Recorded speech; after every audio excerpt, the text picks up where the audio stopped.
It's important to understand what the 5G is doing and what they say it's doing. We're told on the IEEE beamforming document that this technology cooked your eyes like eggs in World War II.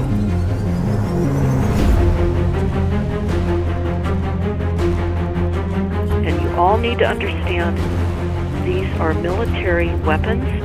These are assault frequencies.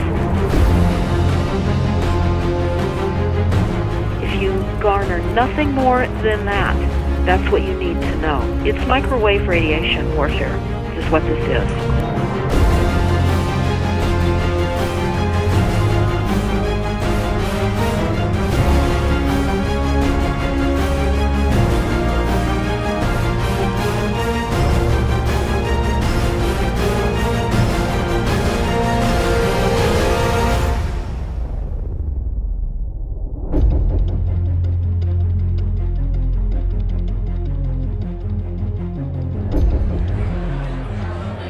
Ladies and gentlemen, please join me in welcoming to the National Press Club Federal Communications Commission Chairman Tom Wheeler.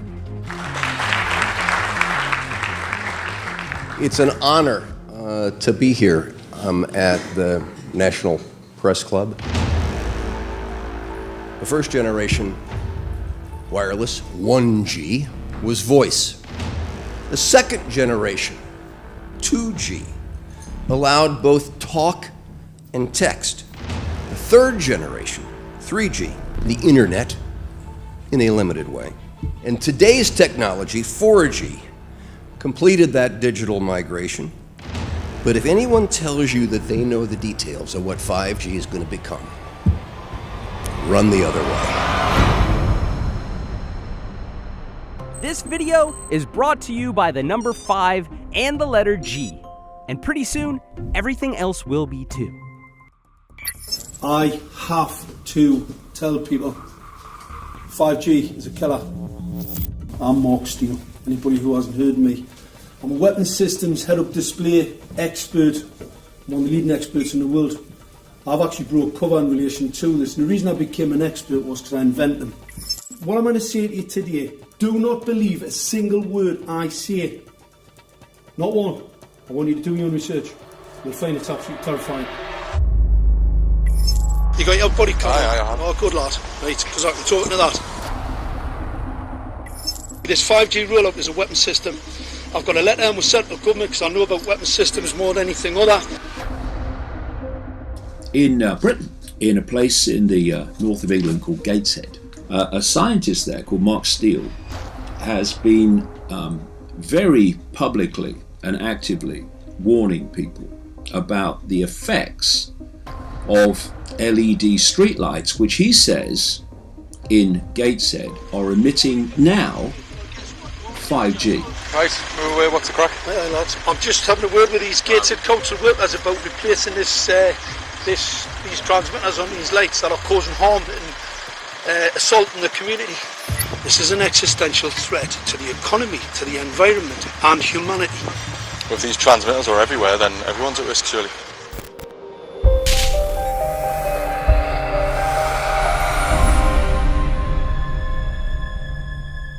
There's a lot of confusion about what 5G is. The G stands for generation. So you started off with the first transmitter system. Back in the 1980s. In the 80s, yeah. So you had 1G, then you had 2G. And as the generations moved on, you started to see more complex signal systems, cleverer pieces of antenna designs, etc., etc. So the whole thing became more data, quicker downloads, etc., etc. However, 5G is something completely different. Alright, let's get a breakdown. Let's tell the people what this really is. This is the 5G transmission device. Blinking heck, that's a hell of a beast, that, isn't it? These are the uninsurable transmitters. Just get a good look at that, guys, because obviously I know there's quite a few experts who want to see more detail about the transmitters and the chipsets. Just have a good look, boys. This is the control management system masquerade. There's an antenna there, you see that? What is this phased array antenna here? What's that? This is for phased array, alright? As you'll see, it's got a driver, it's got some chip there. It's one chip. Look at the chipsets on this. This is your dystopian world. What did Gateshead Council say? I'll tell you what, I think we better send some of these educated fools back to school, or just send them to prison, whichever's the easiest. I think prison's probably better. Alright, that's 5G, guys. That's 5G hardware. You must consider the whole part played by electricity in nature. Human beings cannot go on developing in the same way in an atmosphere permeated on all sides by electric currents and radiations. It has an influence on the whole development of man. This life of men in the midst of electricity, notably radiant electricity, will presently affect them in such a way that they will no longer be able to understand the news which they receive so rapidly. The effect is to damp down their intelligence. Such effects are already seen today. Even today, you can notice how people understand the things that come to them with far greater difficulty than they did a few decades ago. Rudolf Steiner, 1924. Rudolf Steiner noted that in 1924, since then our atmosphere has become far more permeated with electric waves of widely diverse types. There's no doubt now that electric waves, electromagnetic forces, cause direct biological effects. There's thousands of peer-reviewed papers on this subject. There's no doubt about it. But what are these effects? How are they affecting us? What can we do about it? We're now at a stage where we're putting in what's called 5G, which is a special type of broadcast for high-density information transfers. And it turns out that this is the same frequency bands that are used in crowd dispersal weaponry.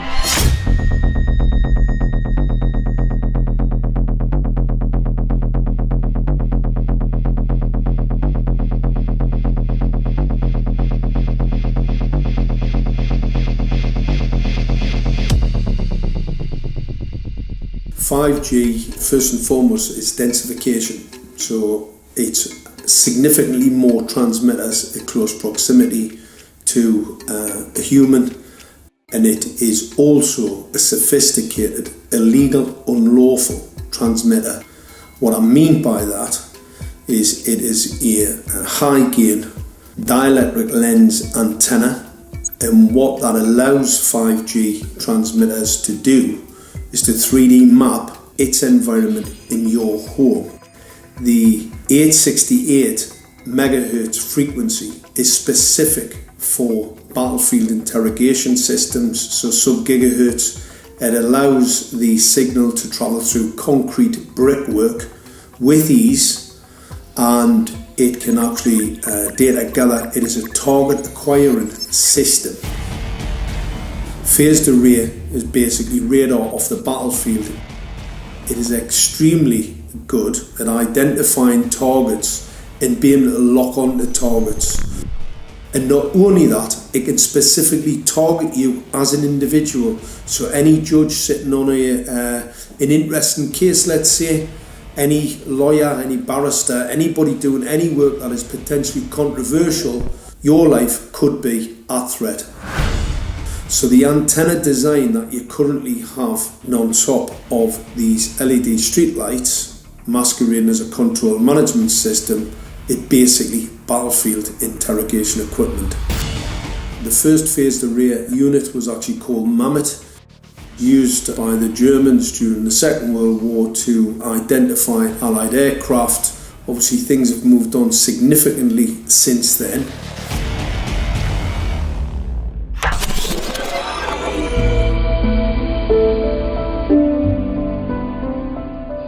Well, I joined the Royal Navy in 1960, and I specialised in microwave warfare.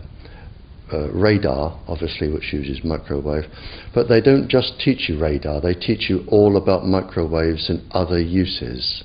So I understood about microwave warfare and how it can damage people, how it can harm people. Microwaves then were used as weapons, as they are today.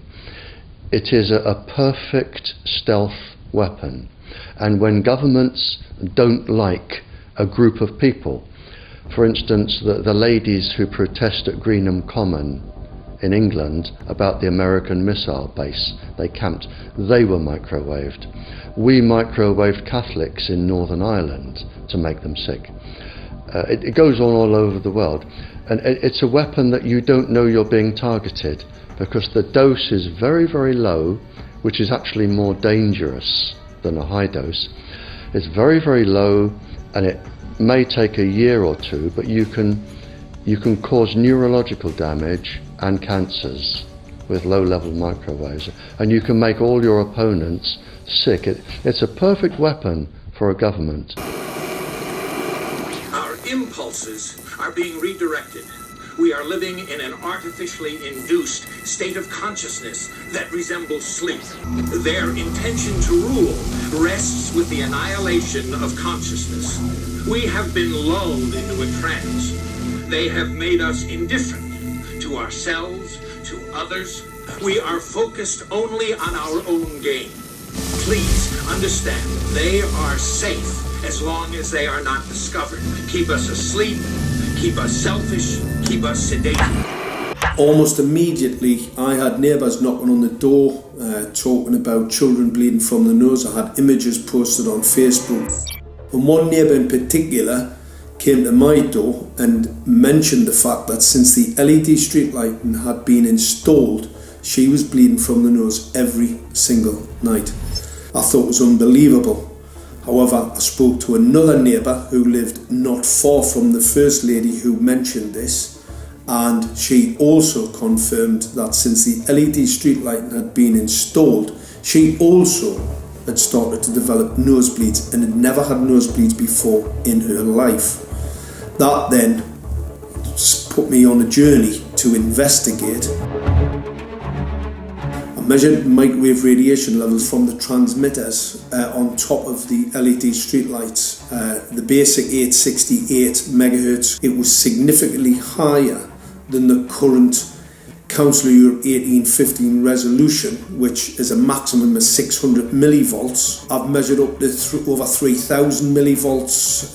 5 to 6 times higher than the guidelines. Significantly higher than the current Council of Europe 1815 resolution, which states that 200 millivolts should be the maximum. The Bioinitiative report states that it should be significantly less than that. So we've got the Council of Europe, that's, you know, the international criminal courts are stating that, you know, the learned judges have said that 200 millivolts, and I'm measuring in bedrooms in Gateshead minimum 600 and up to 4,000. Does this mean that in 2020, 2021, when 5G is destined to roll out globally, that you're going to get those kind of readings everywhere all the time? Everywhere all the time. Worse than that? Worse than that. Yes, 5G will connect the Internet of everything. If something can be connected, it will be connected in a 5G world. Hundreds of billions of microchips connected in products from pill bottles to plant waterers, requiring massive deployment of small cells. We won't wait for the standards. Now, to make this work, the 5G build-out is going to be very infrastructure intensive. We must reject the notion that the 5G future will be the sole provenance of urban areas. The 5G revolution will touch all corners, and that's damn important. The interconnected world of the future will be the result of decisions we must make today.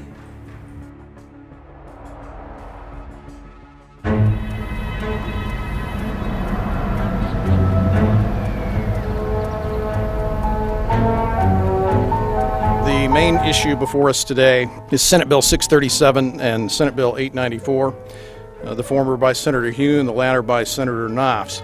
We're going to invite the first four witnesses in support of the legislation, and that would be John Jones with Sprint, David Lewis and Andy Emerson with AT&T, Neil Krevda with Verizon, and Frank Iacovetti Jr. with T-Mobile.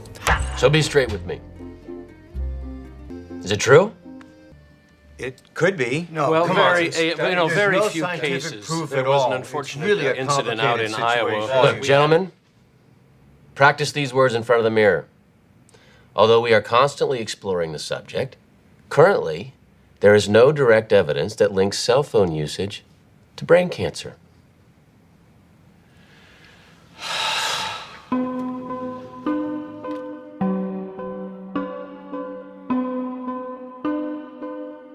I'm Sharon Goldberg. I'm an internal medicine physician. I've practiced medicine for 21 years, and my background is mostly academic, internal medicine, hospital-based, clinical research, and medical education. I'm a certified Microsoft small business specialist. I've worked on space station designing the cabling system for the airlock module, where I was responsible for EMI/EMC analysis, which is electromagnetic interference, electromagnetic compatibility. I am a professor in the Department of Epidemiology, Biostatistics, and Occupational Health, and I teach there both toxicology and health effects of electromagnetic radiation. My name is Daphne Tachover, and I'm the founder of an organization called We Are the Evidence. We are an organization that represents the many adults and unfortunately many children who have become very sick from wireless technology radiation. There seems to be a couple false Easter eggs being put out there right now. I want to make sure we dispel that right off the gate.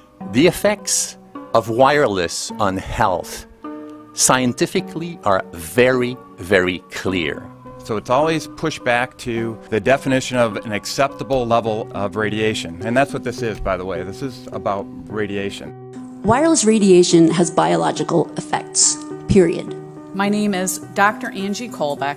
I've been reviewing the studies showing the impacts of wireless radiation on our health, and there are now thousands of studies showing the following adverse health impacts to wireless radiation: cancer, oxidative damage, DNA damage, DNA failure. Things like memory, dizziness, anxiety, brain fog. Headaches, nosebleeds, cognitive problem, exhaustion. We have evidence of DNA damage, cardiomyopathy, which is the precursor of congestive heart failure. Short and long-term memory loss, decreased attention spans, lower reaction times, even involuntary contractions of muscles causing misalignments of spines and jaws. Breast cancer. We suddenly have breast cancer in women who have no DNA predisposition. Disrupted immune function and change in stress proteins, reproductive and fertility effects. There are dozens and dozens of studies that show beyond any doubt what this radiation is doing to our sperm. Now, if you take the cell phone out of your pocket, the sperm will recuperate within 3 to 4 months. What would not recuperate would be the damage to the DNA of the sperm. That is irreparable. The wife of the ex-governor of Indiana was diagnosed with glioblastoma. Same brain tumor Ted Kennedy had and John McCain had. Did you look at John McCain's scar? This is a cell phone brain tumor. LeBron James, one of our sports people, had a salivary gland tumor.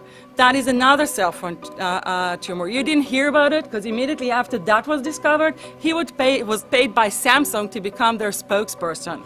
We are seeing increases in brain tumors. We're seeing increases in Alzheimer's. We're seeing increases in all of the neurotransmitter diseases, ALS, Lou Gehrig's disease, Parkinson's. These are all disease systems that are known to be associated with low-level energy exposures. We talk about 24/7, around-the-clock exposure, wherever you are and your whole body. You never get away from it. And it seems from our studies that maybe your immune system can cope with for a time, but it will deteriorate. Then the irradiation will definitely damage cells at a deeper level, and the question is what will then happen? These are out of peer-reviewed papers, so these are not just hypochondriacs thinking that they're doing it. We're having real problems with this. This is no longer a subject for debate when you look at PubMed and the peer-reviewed literature. These effects are seen in all life forms: plants, animals, insects, microbes. So 5G is not a conversation about whether or not these biological effects exist. They clearly do. There is scientifically evidence that is so strong that you can be certain that the standards used by the FCC to manage health effects are wrong. We need to start measuring how much radiation are people being exposed to. before we roll out 5G, there are 4 kinds of electromagnetic fields that we know are harmful to human health. So radio frequency radiation, magnetic fields, dirty electricity, and electric fields, okay? Our exposure, any given person, and all humans are affected by EMFs. What is our exposure in a day? It's not one cell phone. It's cell phones, it's multiple wireless networks, it's smart meters, it's cell towers. It's this sandwich, and it all adds up. The data we're going to look at are all published science, testing results, or public standards. At the bottom end of the radiation scale of what's called power density, or signal strength, is the minimum level at which cell phones will work, which was found to be 0.2 billionths of a microwatt per centimeter squared. Pine needles were found to age prematurely at 0.000027. At short-term exposures of 0.05, children aged 8 to 17 experienced headache, irritation, concentration difficulties, and behavioral problems. 0.1 is the biobiology or building biology guideline for extreme concern. 1.0 produced sperm DNA fragmentation and a decrease in sperm viability in vitro. Also at 1.0, the science shows the following bodily effects can occur: headaches, dizziness, fatigue, insomnia, chest pain, difficulty breathing, and indigestion. 2.5 saw altered calcium metabolism in heart muscle cells. 4.0, changes in the hippocampus affecting brain memory and learning. And at 6.0, DNA damage in cells. So, where are smart meters on this list? Electrical Power Institute in December 2010 measured a single Itron smart meter with pulses up to 7.93 microwatts per centimeter squared. Our own testing indicated approximately 8.0 with 1 meter. These tests are at a close distance, approximately 1 foot away from the meter, but an infant's crib could be just as close on the other side of the wall where the meter or bank of meters are installed. Even though there are all these known health effects at levels far lower, Switzerland, Liechtenstein, and Luxembourg see fit to set the standard at 9.5. And China, Poland, and Russia, 10.0. This is the same level at which behavior has been altered, producing reflexes of avoidance following 30-minute exposures. A room of 12 smart meters, very common and even a conservative number in an apartment building, tested at 19.8 microwatts per centimeter squared. This is hundreds of times higher than levels which clearly indicate harmful effects. So, how can utilities and governments get away with forcing these devices on everyone? This is how. In Canada and the US and several other civilized countries, the safety limit is set at 600 to 1,000 microwatts per centimeter squared. This so-called safety limit is literally tens of thousands of times higher than levels which are known to damage health, according to peer-reviewed published science.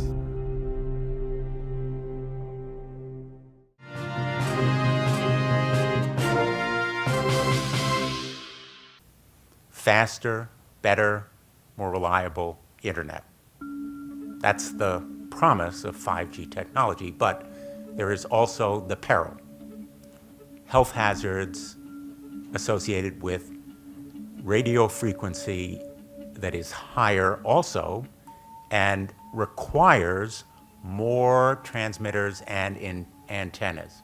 And the stark, simple fact is the health hazards are unknown and unstudied. And that is a sign of neglect and disregard on the part of the Federal Communications Commission that seems unacceptable. There have been no answers so far. The FCC basically has said everything's fine, but in order to reach a conclusion about the health and safety of this new technology, we need facts. Mr. Chairman, thank you for having this hearing.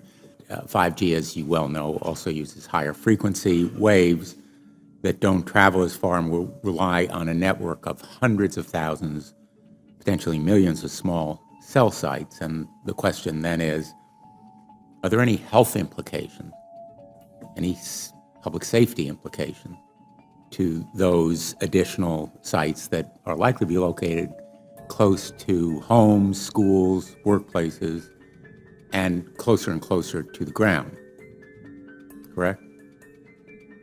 Correct, Senator. Yes.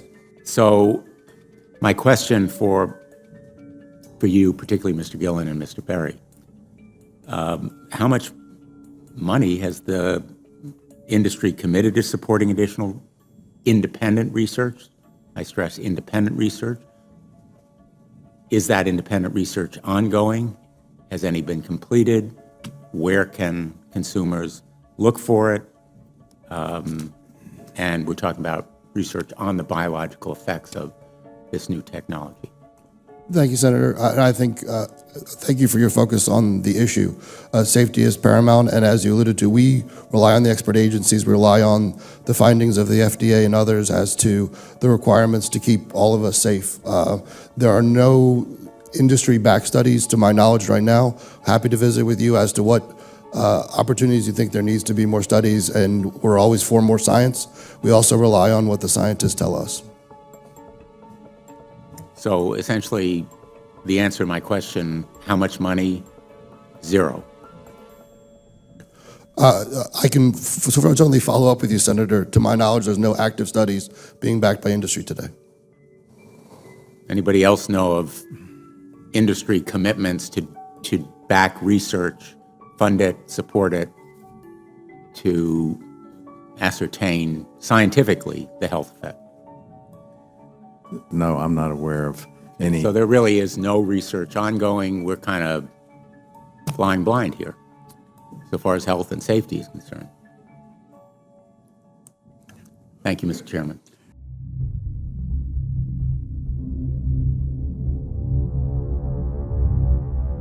You're a trained medical professional. Yes. We don't have one on the panel.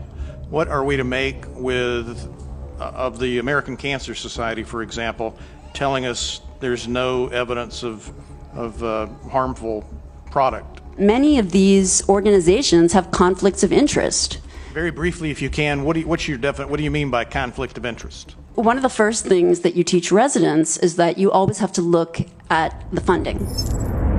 There's a tremendous amount of sponsored research by people who are hired to do studies to find no effect. And that's plagued this field in a number of countries.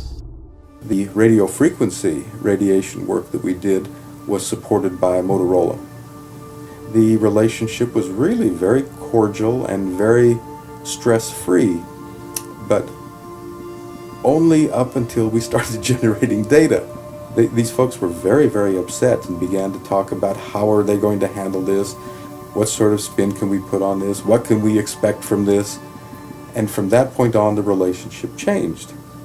What we saw was that Motorola began to exert more and more control over the work, telling us what to do, telling us how to write abstracts, what to say in the abstracts, what to say in the papers, how to do the work. No, don't do this. Yes, do it this way. This was unacceptable.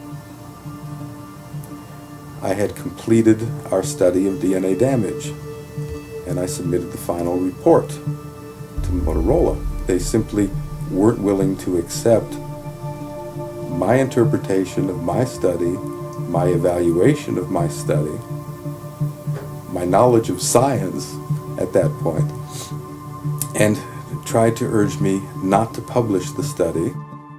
Did you hear about people coming to you as far as having complaints about illness? We were made aware of health complaints following installation of smart meters, and we wanted to verify this using our field work. So I measured the field of about 30 different people while they stood 1 foot in front of the smart meter, and in every single case, the human energy field was obliterated as they stood in front of the smart meter.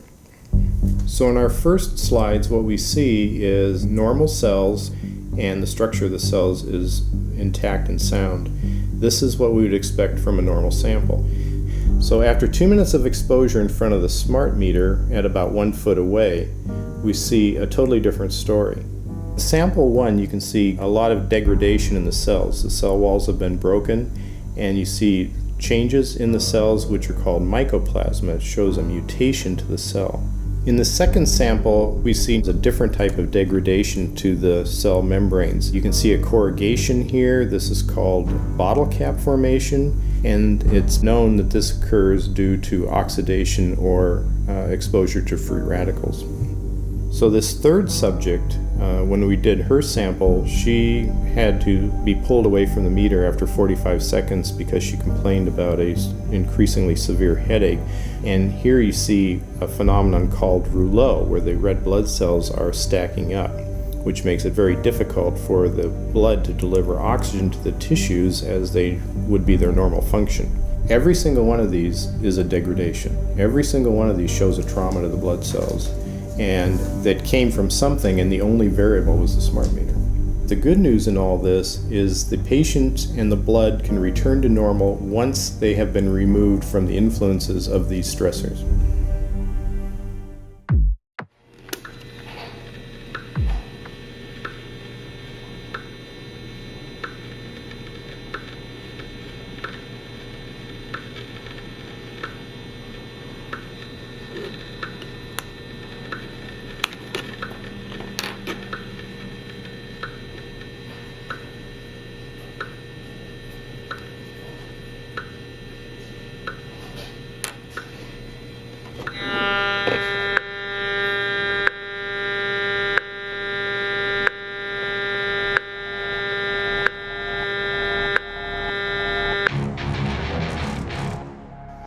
Some of the effects that we can look at, well, one thing is just our regular Wi-Fi, 2.4 gigahertz. That's in the same range as microwave ovens, which are also called radar ranges, because that is radar.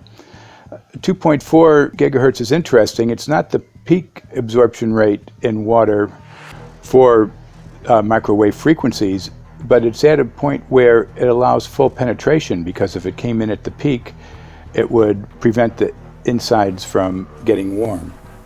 So that's with basic Wi-Fi. Now when we look at 5G, 60 gigahertz, this is what they call active dispersal sort of weaponry, just to keep people back. It burns the skin. It doesn't penetrate, but 60 gigahertz is the frequency of oxygen molecule absorption. Since they have electrons that they share with each other, what we breathe is actually O2, pair of oxygen. So being bombarded with 60 gigahertz could very well impair our oxygen absorption rates in our body, and thereby the whole basis of our living system. Martin Pall says, putting tens of millions of 5G antennas without a single biological test of safety has to be about the stupidest idea anyone has had in the history of the world. So assessing all this, we have experts in various fields: military EMF weaponry, biological effects on humans, firefighters that are getting cognitive impairment by being there in them, countries that are banning these sort of technologies around schools because of the impairment to cognitive. Let's weigh that up in light of what Rudolf Steiner said in 1924 about just mere radio causing the impairment of cognitive functions on people, that they can receive news from around the world, but they can't understand it as well because of the effect of the electricity. We have to say, something smells sinister here. With the 5th generation, it's actually a whole new ballgame. It's not using the same technology. They're switching to military-grade millimeter wave technology.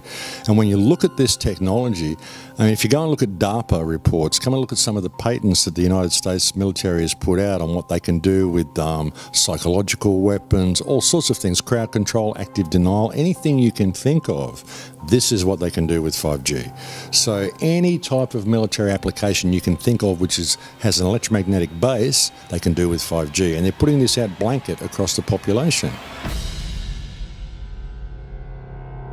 Ladies and gentlemen, the President of the United States. Good evening, my fellow Americans. In the councils of government, we must guard against the acquisition of unwarranted influence, whether sought or unsought, by the military-industrial complex. The potential for the disastrous rise of misplaced power exists and will persist. We must never let the weight of this combination endanger our liberties or democratic processes.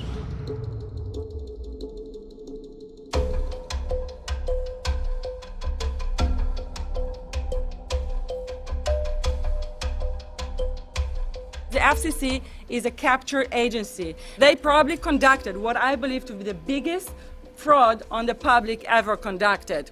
The FCC has been described by Harvard University's Center for Ethics writer Norman Alster as the most captured agency in D.C., acting more as an industry cheerleader than a regulator.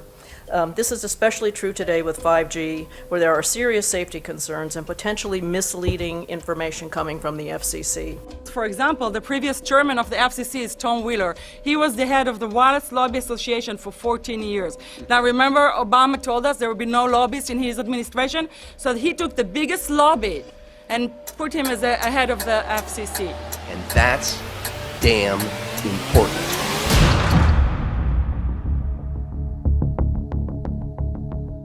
In 1993, the FCC started a rulemaking to adopt the IEEE regulations on this issue. IEEE is an engineer association. Why is it that we adopt regulation of engineers who maybe know how to measure this radiation when it's passing a wall, but not when it's passing a body? All our health agencies objected it, saying that it makes no sense to adopt engineer association, that they had not even one biomedical person on their team. They are effectively indemnified against adverse health impact lawsuits when the acceptable limits are higher than the limits actually shown to show harmful health effects. The FCC guidelines were developed for short-term exposures, 6 minutes, 30 minutes, depending on it's a phone or an outdoor exposure. And they have absolutely no connection to the biological effects that have been very clearly summarized in the Bio Initiative. So as you can see, there's a number of individuals in this room today that have serious concerns about this as regards to their health. If one of your companies decides to put one of these small cells up at a pole that's within, say, 50 feet of one of their houses, what recourse do they have to say, is there a way to move it somewhere else? There's language in the bill so that the authority can require the applicant to come forth with certification of compliance with the FCC's rules related to radio frequency emission. Remember that denial of request or denial permit request that you can put in? It's going to point back to the acceptable levels as determined by the FCC, not the EPA or not the CDC, the ones who usually take care of health concerns, but by the FCC, which is staffed by former members of the telecommunication industry. That's the fox guarding the hen house. It's a fact that most insurance companies will not indemnify against EMF effects. Telecom companies around the world are warning their investors of potential major costs due to real or alleged risks of EMF pollution from their products. Interestingly enough, they're warning their investors, but they're not telling their customers. They're basically keeping it quiet because that's where their money comes from. So we're using technology that could be very potentially harmful to us, and the investors know it. But their only worry is that they might lose money, not that our health might be affected. First of all, I think what you should really think about is why is it that they're not insured? It's not that they chose to be self-insured. They're actually rejected by the insurance company from being insured because they understand the risk. And so the insurance companies, the big insurance companies, will not insure the telecommunications? So there's insurance companies, and then there's what's called secondary insurance companies. Secondary insurance companies are the insurance companies that insure the insurance companies. So in an event, an insurance company, let's say I insure Verizon, and it may not be able to meet the claims, then the secondary insurance company is kicking in. Like Lloyd's of London. Sorry? Like Yes, Lloyd's of exactly. London. So two leading one would be Lloyd's of London and Swiss Re. Both told the insurance company not to insure the wireless industry, and this is why they're not insured. And that should give you a hint. Now, this is exactly why they have to prevent a lawsuit. And how did they prevent lawsuit? That goes back to Section 704.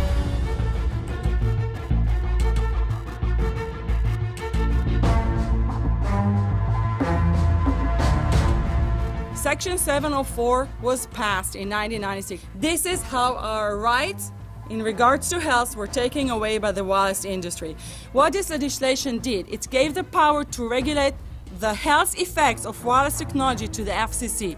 FCC is a spectrum auctioning agency. It's not a health agency. They don't even have one biomedical person on their team. And then the other thing that Section 704 did, it actually took the power from the states to regulate location of cell towers based on health. And what does it mean?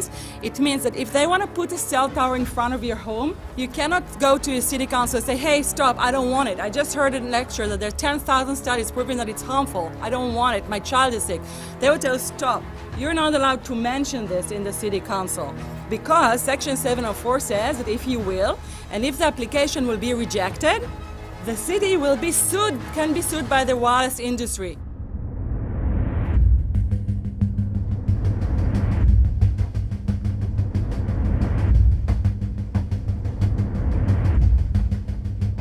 A major U.S. government study on rats finds a link between cell phones and cancer. Very first government study linking the radiation from cell phones to cancer. 2-decade, $30 million federal study out today found there is some evidence of a link between cell phone radiation and brain cancer. Professor, what is the NDP? I've heard that study several times. NDP is what? So it's a $25 million study on the rats and mice that was supposed to demonstrate that there were no effects of radiation below thermal. And in fact, it demonstrated exactly the opposite. And it follows on the heels of two major studies on animals that said exactly the same thing.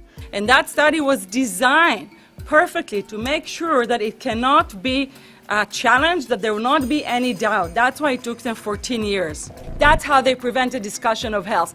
And why do they want to prevent discussion of health if there's no problem with health? Simply put, FCC is completely unprepared, unable, and possibly unwilling to oversee 5G for safety, even as it barrels toward us. They are falling back on tired definitions and panaceas long since disproven by science. To make matters worse, recent FCC rulings and numerous industry-friendly bills passed at state and federal levels between 2016 and 2018 removed the last vestiges of local and state review over infrastructure siting, just when we need it the most. When those first studies were performed years and years ago, nobody knew about the importance of the microbiome, the role of the microbiome and the immune system, and even less the role of the microbiota inside our brains, that is, the microbes that are normally resident inside our brains, whose influence on brain function is nothing but immense. And you may think, well, who cares about the microbes? The less microbes we have, the better it is. Well, we know by now that this is not absolutely the case, because microbes are truly essential for the development and function of all our organs and systems. Our immune system is based on the microbes we have in our gut. And our brain also has microbes that influence its function. In tests, it's been found things like mold. If you grow mold inside a Faraday cage, it'll grow one way, and then even if the electromagnetic fields are around, take the Faraday cage away and some sort of 600 biotoxins are developed within the mold because of the effects of the EMFs upon it. Electromagnetic fields, even of weak quality, have an effect upon our microbiome, which is really essential to our whole being. This is going to eviscerate microbial DNA inside human beings, which is our effective operating system, number one. So it may not impact human DNA in laboratory experiments right now, and they're saying it doesn't impact human DNA. But given that human DNA is less than 1% of the cellular DNA in the human body, the rest of the cellular DNA is microbial, and we know that this will eviscerate microbial DNA. So we're talking about a takedown of the operating system of human beings. Exactly. I couldn't have put it better myself.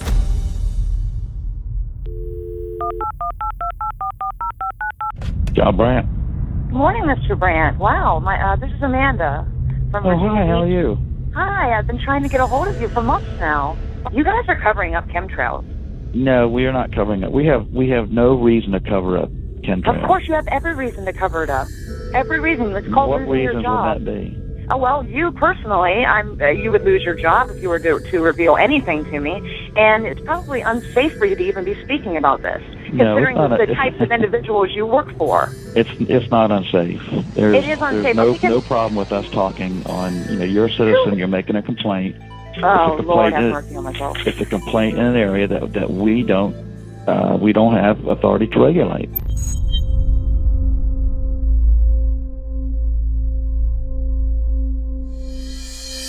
So the connection between chemtrails and 5G.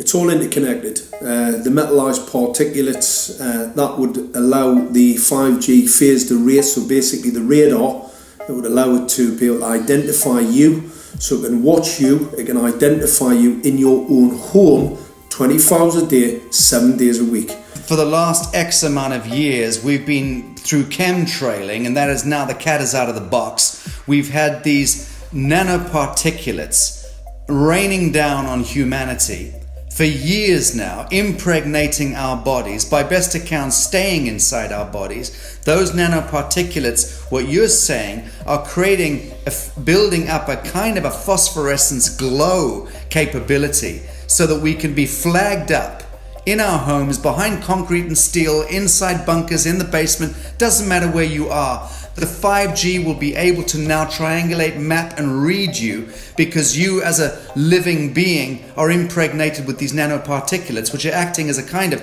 transmission and reception technology. It's exactly, absolutely exactly.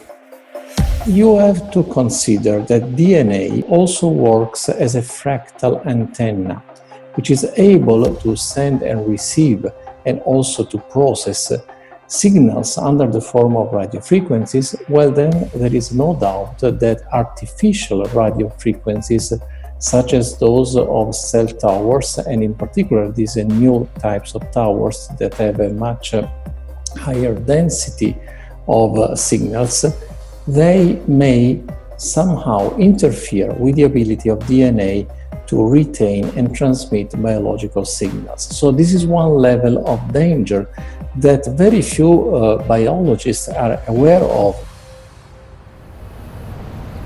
How much effort was put forward to address this, what most of these people or many of these people are here for, which are the health concerns? Was there any dialogue back and forth? Was there any working? Was there many studies evaluated to look at regarding this area? Maybe not every person that has concerns on the legislation was brought to the table. Okay, so from your perspective, you feel that there was a legitimate amount of time to evaluate the data that the opposition would have on this? Absolutely, and I wouldn't put forth something that I didn't believe in. And I'll tell you, as I mentioned earlier, and it's been commented several times amongst the panel here, this is truly an economic development issue. Our 3-year-old, again at home, is outraged when we pull out the driveway and he's not able to access Wi-Fi.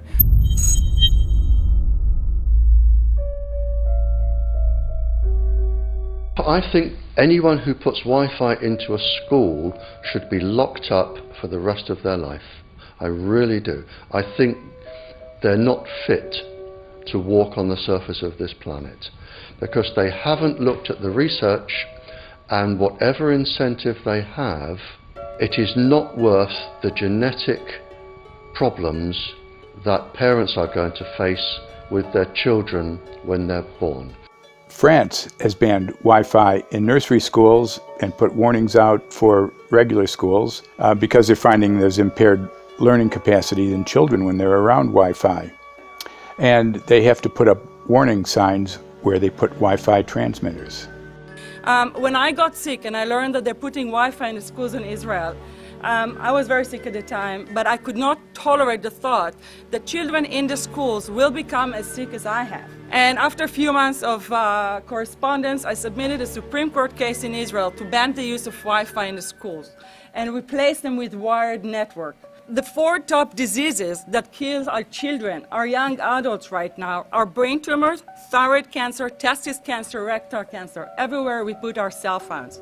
And a lot of our children are sick and they're being misdiagnosed and mistreated because the wireless industry has put billions and billions of dollars in the past 30 years to mislead the public as to the health effects and keep the public uninformed.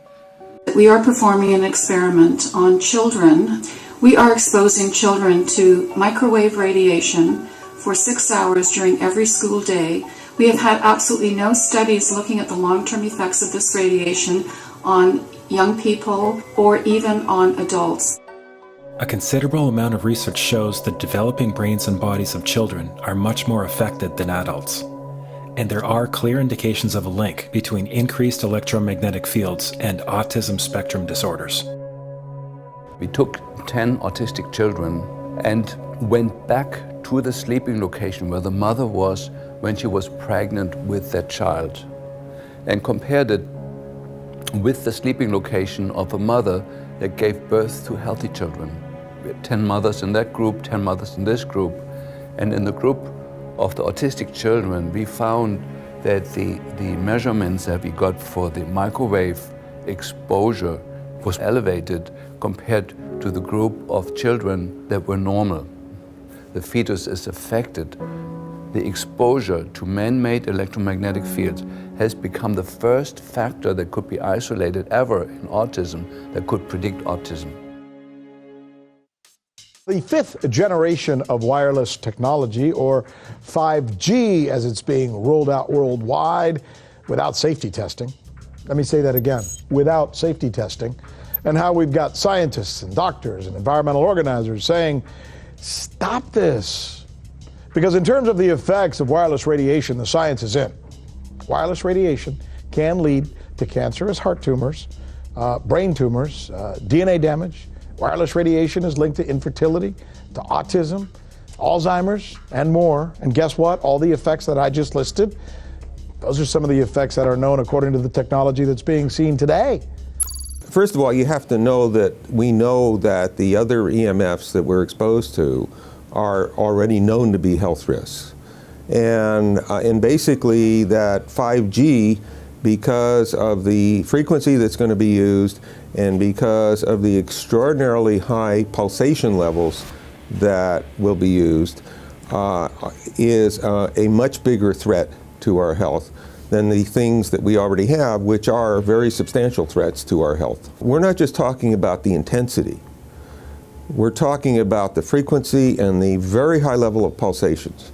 There's a huge literature which shows that pulsed EMFs, EMFs that pulse up and down very rapidly, are in most cases much more biologically active than our non-pulsed EMFs. Every single wireless communication device communicates via pulsations, but the industry completely ignores this issue.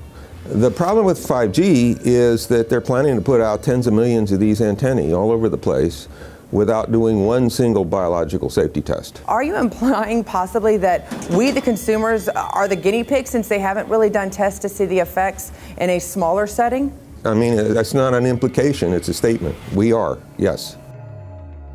Cancer is not the main concern that I have. I'm really concerned about sperm count and about effects on pregnancy. How many of you know that 1 in 6 American couples is unable to have a child when they want to? How many of you know that last year the birth rate in this country dropped the most that it ever has in recent history, 3% in a single year? People look at the sperm, and people use cell phones, and the sperm, usually sperm swim, and they swim straight. But if you expose them to radio frequency, mobile phone waves, they swim in a circle. Studies have been done here in Australia, taking sperm from healthy men. And one test tube gets exposed to cell phone radiation, and one test tube is not exposed to mobile phone radiation. And then the results are evaluated. And this is a measure of vitality. We measure how well the sperm swim. This is a measure of motility. This is a measure of mitochondrial DNA damage. They have 3 times as much damage on their DNA if they have been exposed to mobile phone radiation. The data on that are rock solid. Cell phones can damage sperm quantity and quality. Your embryo, your uterus in the fetus, where your child is developing for the first 100 days, in the ovaries, the eggs do not have that protection. So they are at maximum risk from radiation. And for the first month or so, you wouldn't even know you were pregnant. You wouldn't even be taking precautions. That is the main danger area. So you give birth to a daughter, but her ovaries are now contaminated. She may be normal, she may be genetically damaged, but her ovaries are at the most risk. So when your daughter grows up and she becomes pregnant and has a baby, this is where one of these eggs will be fertilized and come out. So the real damage here is your grandchildren. That is where it is going to show most.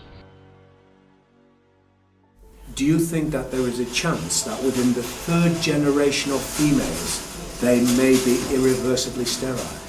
Not in the third generation, but in the fifth generation, and that would for humans be something in the order of 150 years ahead of us.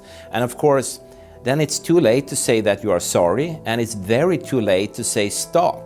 There is a wealth of papers. I mean, we're talking about thousands of published papers in the scientific literature, few of which, or sometimes none of which, have entered the official documentations from authorities and likewise. So I think it's really time to have an independent compilation of data.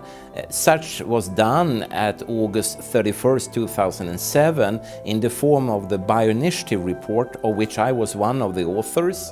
And then we put together approximately 2,000 scientific references on a little bit more than 600 pages, clearly saying that if you, for instance, if you are a rat or a mouse or a cell or a molecule, you should definitely not allow yourself to be exposed to this. And in the meantime, we have this full-scale experiment using our own kids. One interesting case, John Patterson. He was a telecommunications engineer in Sydney, Australia. Very brilliant man. For 20 years, John tested Telstra digital systems. Over the time, he realised the dangers of electromagnetic radiation. It disrupts the bioelectric system of your body, which is really your brain, your nervous system, how your muscles talk. And he tried warning of these effects through different agencies, through his company. Got all the test gear out and measured it and drew up a report, and I was immediately removed from service. Finally, in 2007, he took matters into his own hand. He commandeered a used British Army tank and went and destroyed 6 cell phone towers in Sydney, Australia, because he wanted to stop this. He was trying to make a point. The message was that how dangerous it was. You know, these people were elected by us to manage our infrastructure in a responsible manner. That is the sole purpose of government if it's going to exist at all. And if it doesn't do that, then it has no right. It is invalid. So we need to pull this infrastructure down. We really do. But in order to do that, I mean, we can't just be some violent domestic terrorist. You've got to bring this awareness to the people that these towers are doing them damage. You don't need bandwidth that fast. And they're not doing it so you can download movies quickly. They're doing it so they can track every single thing you do and bring in this social crediting system to control even everything you think. There's a story about a lady called Claire Edwards. She was a United Nations staff member, and she was warning of the potentially catastrophic dangers of 5G technology. I took the issue to the UN Secretary General, Antonio Guterres. He is a physicist and electrical engineer, and lectured on telecommunication signals early in his career, yet asserted to me that he knew nothing about the dangers of 5G. Current public exposure levels are at least 1 quintillion, that's 18 zeros, 1 quintillion times above natural background radiation, according to Professor Olle Johansson of the Karolinska Institute in Sweden. The highly dangerous biological effects of EMFs have been documented by thousands of studies since 1932, indicating that we may be facing a global health catastrophe orders of magnitude worse than those caused by tobacco and cigarettes. 5G is designed to deliver concentrated and focused electromagnetic radiation in excess of 100 times current levels in the same way as do directed energy weapons. There is currently an international appeal signed by 237 EMF scientists from 41 nations urging the UN and particularly the WHO to exert strong leadership in fostering the development of more protective EMF guidelines, encouraging precautionary measures and educating the public about the considerable health risks, particularly the risks to children and fetal development. Sorry, because we are talking with someone that is a little bit ignorant on these things. If you're talking to the Wi-Fi systems, I become worried because I put those devices in my house. I will have to, I confess my ignorance on this. We will have to, but I'm going to raise this with WHO, which I think is the organization that might be able to deal with it properly, because I must confess I was not aware of that danger.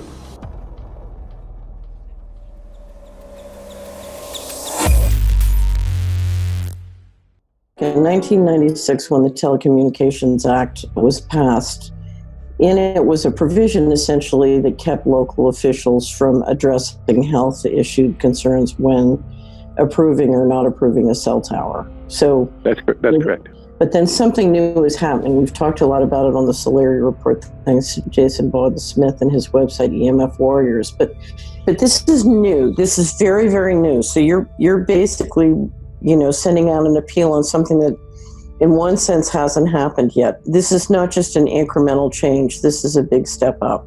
It's a sea change. An onslaught's not an improper word. It's a bombardment. So instead of a cell tower 1 mile or 2 miles from you and you still have cell phone service, we're going to have antennas every block, and some poor soul is going to have one mounted to a utility pole maybe less than 20 meters from their home.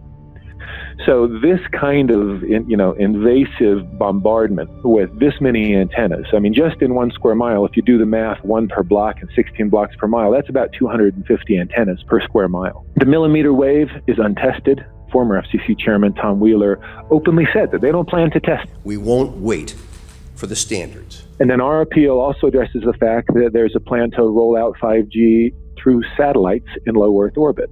So 20,000 satellites, which will cover every square foot of the planet with a 5G signal. 6, 5, 4, 3, 2, 1. Night after night, politicians and other leaders were telling Americans that Sputnik revealed that we were at great risk.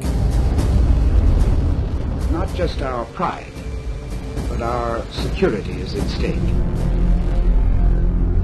If Russia wins dominance of this completely new area, well, I think the consequences are fairly plain. Probable Soviet world domination. We choose to go to the moon in this decade and do the other things, not because they are easy, but because they are hard.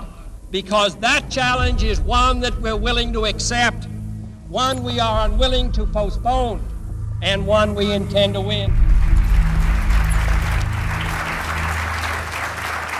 Welcome, everybody, to the White House. This is White House 5G Summit. My name is Justin Clark. I'm the Director of Public Liaison, and we are thrilled to have you here today. Really happy to be joined by a lot of leaders in industry, members of Congress and the Senate, White House leaders on this, and people from the FCC.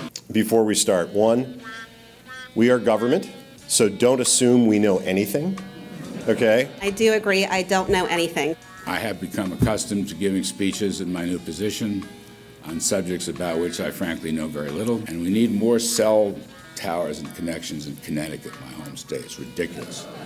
The U.S. is in the lead thanks to our private sector as well as the work of the FCC and this administration overall. But China and South Korea and many other countries are eager to claim this mantle. We have every intention to deploy 5G first and reap the benefits of faster and more robust wireless. Yes, I hope we beat China, of course. And get to gigabit speeds and low latency, and the race has begun. Let there be no mistake.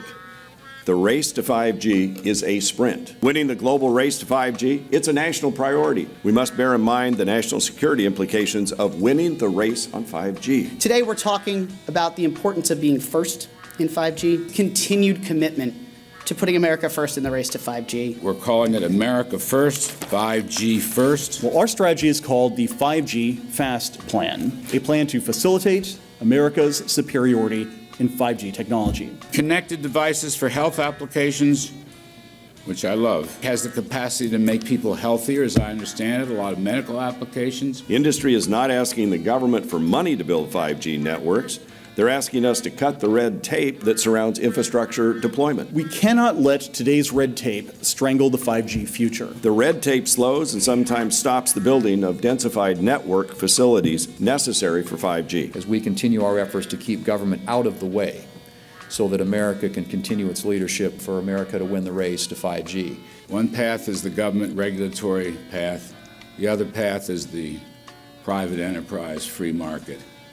Gales of creative destruction, Schumpeter path. You ever heard that? Gales of creative destruction? It just means let it rip. The new replaces the old. With 5G, we're on the cusp of another era of American innovation. It means an even more connected world for everyone around us, unlocking the potential of the Internet of Things to become safer, healthier, and more sustainable for our future. You know, sometimes, look, we all believe in the 10th Amendment, but sometimes you have to override it.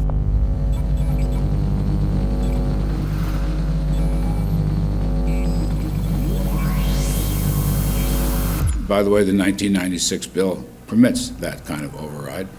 We're not here to be completely heavy-handed, but sometimes you got to do what you got to do. And some of these states or cities that don't want to cooperate want to shake us down. We can't allow obstacles and barriers to stop this movement. That's all.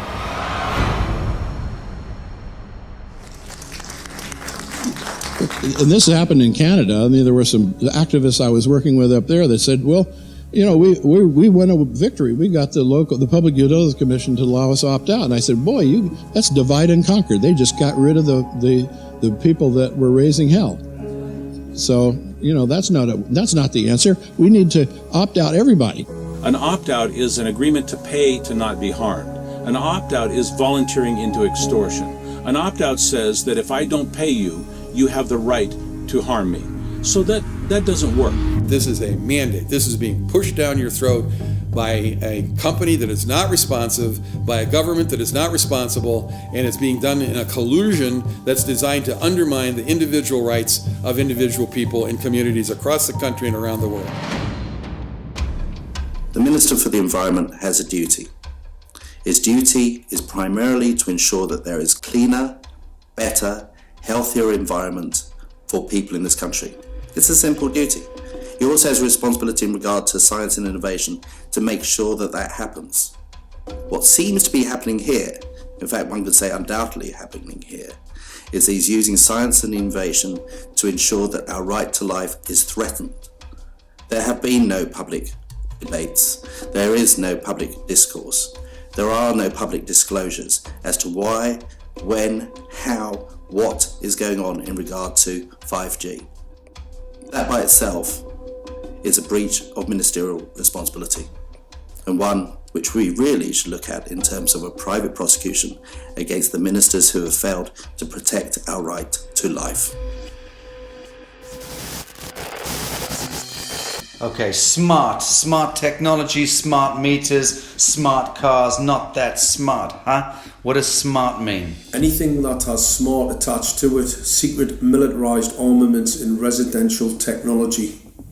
That's where smart came from. And smart, every bit of technology that you see today has all been developed for either some type of battlefield, some type of intelligence gathering system, and obviously these developments have to be commercialised, and people have actually took them into their homes. The definition of a smart grid is a wireless system that will fundamentally turn every single appliance in your home into the equivalent of a transmitting cell phone. That's every computer, every television, every furnace, every air conditioner, every coffee machine, every printer, every single appliance that you have in your house will eventually, in a smart grid, have an antenna that's embedded into it that will transmit your usage data to a smart meter on the outside of your home that will then transmit your usage data to another tower receiving that usage signal that will then go to the utility company for supposedly billing purposes.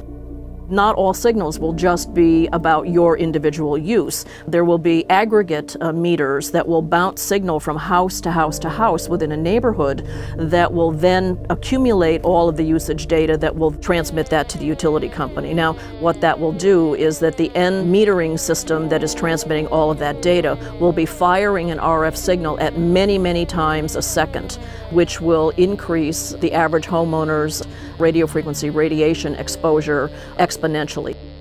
This picture shows some aphids on the leaf of an orange tree shortly after radar equipment was installed at a nearby airport a number of years ago. I noticed that every few seconds, all the aphids would tense up in unison and do sort of a little dance, as you see in the picture.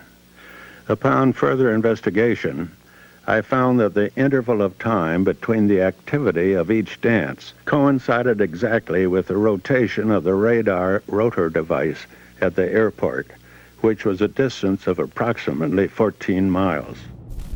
The antenna arrays create this steerable beam, which helps concentrate the energy. The beams get pointed at the user. What's a MIMO tank? Massive in, massive out. British government have got a plan to roll 400,000 out. This is so that you've got 5G in every nook and cranny, every part of the countryside, so that you can have autonomous tractors, believe it or not. However, those transmitters, these are radar. It is phased array radar. Though that radar signal sweeping the countryside will kill every pollinator, every biological structure, it will sterilise livestock, it will kill the ground, consequently land won't have a value, obviously farmers will die, the community will be under attack. The community will be under attack. If we can't produce food, if we kill all the pollinators, we're in serious trouble. The takeaway is that 5G, the $1 trillion rollout of 5G by our friendly local government, is definitely a weapon system masquerading as a modern efficiency technology. It most certainly is, and what I put it down to, it's economic terrorism. There is no value, nil, in killing off your population, in destroying your ability to grow food, to kill all your pollinators. They may have a nice financial number on a piece of paper, but in reality, dementia, diabetes, all the things that are currently crippling the NHS, a burden on the country, illness, mental health issues, the focus of that cause can be identified and has been identified in the science. The science is proven. The epidemiological data that we're seeing on the street is now substantiating that science. The DNA inside you, the mitochondrial DNA, you can trace unchanged to your mother, her mother, her mother, right the way back to the beginning of the human race in Africa, the Stone Age. It is unchanged, the mitochondria, and that is being unchanged in your children, which means if you damage it, your child could be genetically damaged, then her child, and her child, and her child, forever. You are condemning the future generations of every single child. There is, however, a light at the end of the tunnel, or there is some ray of hope. Thanks to the principles of biological quantum entanglement that we have learned how to exploit in the field of biology and medicine, now we can transfer the information from the microbial DNA to the human DNA. And in so doing, we can train, so to speak, the microbes to withstand whatever extreme condition they are exposed to, including this new technology. And then we can train them to transfer this resilience of theirs to our DNA. So let's say that there are good reasons to be worried about the introduction of these new technologies, but fortunately, since the knowledge in the field of quantum biology, in the field of microbiome medicine is advancing as fast as potentially harmful technology, then we can exploit this knowledge to protect ourselves from any real potential or perceived danger from these new technologies. I've met with molecular and cellular biologists, with blood microscopists, with weapons development experts, frontline activists and researchers, and all the stories I'm hearing from these experts and pundits leads to the same thing. 5G is almost certainly the end game. It is an extinction event brought into our homes, into our classrooms, onto the high street, into the very cells and DNA in our human bodies. It is such a perilous threat that it is almost impossible to imagine, let alone describe. When the 5G signature goes live, it will tap into a multitude of satellites which are in geosat orbit around the surface of the Earth. Millions of surface antennas will pick up that signaling and will then scatter the signaling into hundreds and hundreds of millions of different micro antenna systems set up on street lamps and even in your home, which you're not aware of incidentally. The LED light bulbs in your home invariably contain the micro or nanotech lens flare capacitors which will receive the 5G signaling, and it will proliferate the 5G signaling everywhere by exploding the signal into billions of photons which will target everything all at the same time. This is stealth technology. This is invisible science. But what it means in simple terms is that you will be flagged up, visible, trackable inside your own home. Anywhere you move on the surface of the Earth, they will have a lock and load tracking capability over you. You will be visible to invisible masters, each one of us, all the time. Today, our governments and the corporate sector have managed somehow to infiltrate the mainframe of our civilization and are pushing through a $20 trillion infrastructural rollout without any, and I mean without any, health science running behind it. There have been no tests. Your government and your health authorities are either in collusion on this matter of genocide and ecocide, or they're just damned stupid, and I would suggest it is the latter. Shame on the technologists and the electricians who are furthering this technology in our homes, in our offices, in our streets. Shame on the legislators and the parliamentarians and the troglodytes and bureaucrats that proliferate our society today. Shame on that echelon for putting their signatures to contracts which allow the fast tracking of this technology into our homes and onto our high streets. Shame on the parliamentarians and international leadership whose wet ink signatures and seals of office are sanctioning and permissioning the rollout of something which is arguably the greatest threat to humankind. Shame on each one of us who now fail to get up out of our homes, walk out of our front doors, and challenge every so-called authority who dares to violate our bodies, our homes, and our future generations.